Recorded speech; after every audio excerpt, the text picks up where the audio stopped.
Hi everyone. Today I wanted to talk about relationship currencies. We don't think about the investments that we make in our relationships when we're in a relationship. And we don't stop to reflect and think about how do I transact in my relationship. So today I wanted to talk about the 5 pillars under which we transact when it comes to our personal relationships. So when it comes to our relationships, there are 5 key pillars under which we transact. And those 5 pillars are the functional things or the doing things, the emotional things or the feeling things, the physical side of our relationship, which is primarily sex, but there's more to it. There's the financial pillar, which is primarily money, but there's more to that. And then there's the spiritual pillar. So I'm going to unpack each one for you so that you get a deeper understanding of how we transact when it comes to our relationships. When it comes to the functional pillar, it's all the doing things that we do in terms of our household and our relationship. It's those physical, tangible things where there is an outcome or a result. For example, household chores. As a couple, how are you going to transact when it comes to the chores in the house? Who's going to be doing what? The things like cooking, cleaning, washing, ironing, the things like parenting, how are you going to share and manage the parenting roles and responsibilities if you have children? Things like grocery shopping and DIY around the household.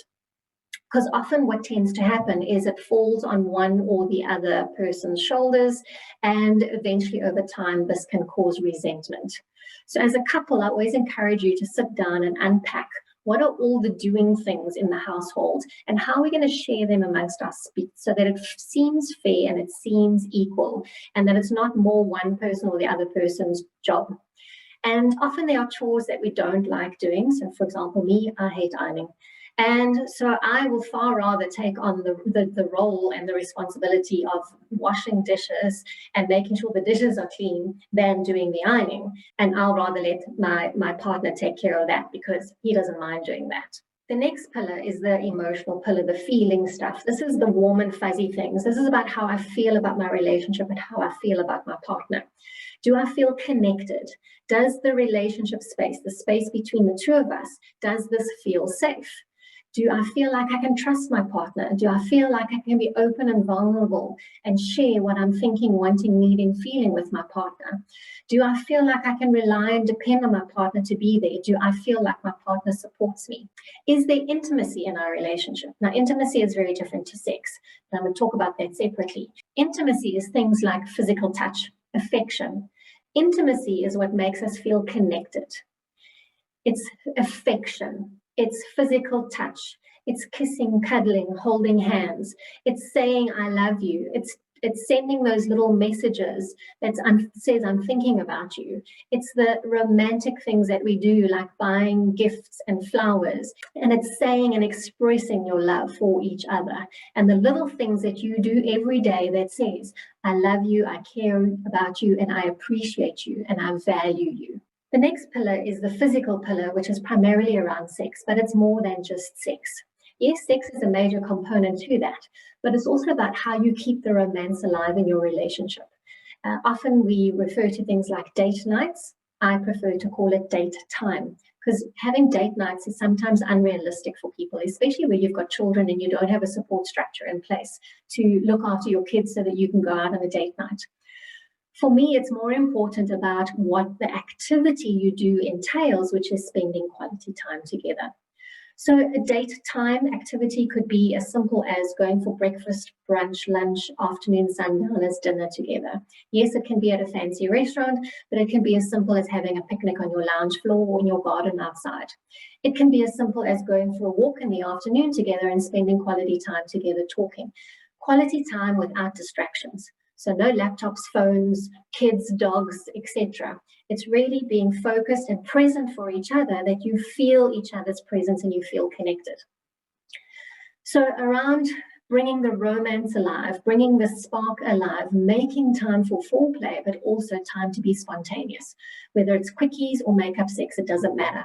Trying new things when it comes to your physical side of your relationship and making time for it. Because yes, we all have those days where I'm not in the mood, I've got a headache, I don't have the energy, I'm exhausted, I'm tired. There's lots of things that contribute to us being exhausted and tired. It's managing the household, it's managing kids, it's the work stresses that we have. But the thing is, you will never find the time. You have to make the time.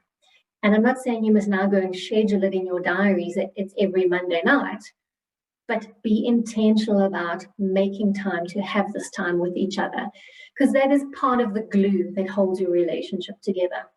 It's also important to make time to have the conversation, to understand your partner's needs when it comes to the sexual side of your relationship. What do they like? What don't they like? Is one person's libido higher than the others? How will you manage that? What are your fantasies? What are your fetishes? What are your complete turn-offs? And very seldom do couples have these conversations because it's an awkward conversation to have. But I highly encourage you to, because if you do have those conversations, it'll be far easier for you to transact in this pillar of your relationship. The next pillar is the financial side, and it's not just about money, it's about everything that revolves around money when it comes to your relationship. So starting off with your earning capacity or your salaries and your incomes. If you earn 100,000 Rand and your partner earns 50,000 Rand, it's very unrealistic to expect you to both pay 50-50 for everything, because it's going to end up with conflict, because one partner is never going to have money and the other partner is going to feel like they're always paying for everything. So it's important for couples, and I highly encourage you to sit down and draw up a list of what your household expenses are and how you're going to contribute to those as a couple. Are you going to have a joint bank account that you're going to pay money into and all the household expenses get paid out of that, and then you keep your individual accounts and whatever's left over at the end of the month is your own money and you can do what you want with it? Or are you going to have a complete joint account that both of you have access to? Why it's important to sit down and work out your expenses is that you know how to budget for that every month and you know who's paying for what. So if you don't want to have a joint bank account, you can say, right, you're paying electricity, I'll pay rent, you pay groceries, I'll pay this, whatever it is, so that it seems fair and that you each know what your responsibilities are when it comes to the financial aspects of your relationship. It's also important to sit down and discuss who is going to be managing the payments of the bills, because you may have one partner that is completely forgetful and they forget to pay the bills. And maybe one of you is more organized and orderly. So therefore, it's easier for you to just manage that and make sure that the bills get paid every month. Or if you have a joint bank account, it's probably easier to just put a debit order on that account and all the bills get paid anyway. It's also important to talk about savings and investments, depending on your life stage and where you're at and what your priorities are in your relationship. For example, if you have children, what kind of decisions do you want to make around saving and investment when it comes to their future and their education? For example, university fees, private schooling, etc. Are you going to have to put a savings plan or an investment plan into place for that? Or if you want to buy a house and you want to save up for a deposit, how are you going to manage that in terms of how much are you each going to contribute to saving up for your deposit each month for your house? Or when it comes to your financial goals, let's say you want to pay your bond off within 7 years. How are you both going to contribute to putting money aside to make sure that that happens and that becomes a reality? We're very good at setting goals for ourselves as individuals, but we very seldom set goals for ourselves as a couple. And couples goals are very important because this is the glue that keeps us aligned, it keeps us on the same page, it keeps us focused, and it keeps us together working as a team, as opposed to what often happens, which is where we grow apart. And then the last pillar is the spiritual pillar, and spiritual means different things to different people. It can be religion, it can be faith, it can be beliefs, it's value systems, and it's very important to understand what that is for the two of you, because if you have very different belief systems or very different views on this, it can cause conflict. How are you going to incorporate your faiths and your religions and your beliefs and your traditions into the us, we, ours, that both of you feel like your beliefs and your values and that are recognized and valued and appreciated, and you get to live that as part of being you, but also as part of being the us, we, and ours? Also, how are you going to take care of your own personal growth and development at an individual level, but also how are you going to grow together as a couple? And this is where the couple goals come in and very important. And how are you going to both show up and co-create the us, we, and ours? Because it's very important to retain your sense of individuality, but it's at the same time equally important to come together and be intentional about co-creating the us, the we, and the ours. So those are the 5 pillars under which we transact on a daily basis in our relationship that co-creates the health and the quality of our relationship. And I highly recommend couples to sit down and have these conversations under these different pillars and really map out how you feel at an individual level that you are contributing to your relationship under each one of these pillars, and then sit together and unpack it and discuss it and identify where things are working and working well, and how do you make sure you keep doing more of that, but also where are the areas of improvement, what are the things that you can enhance on, and then lastly, how can you be a better partner for each other by understanding each other's needs under these 5 different pillars, and how you each feel about each other's investment or transacting in these 5 pillars. And that's why I like to say, think of your relationship as an investment account. The more you invest in it, the more you transact and make deposits, the healthier your bank balance or investment or relationship will be, as opposed to if you are constantly withdrawing, there will be a deficit, and ultimately you will have a bank account that is very empty. In other words, you'll have a relationship that is very empty, where you're disconnected and end up growing apart. And so I like to use the car analogy.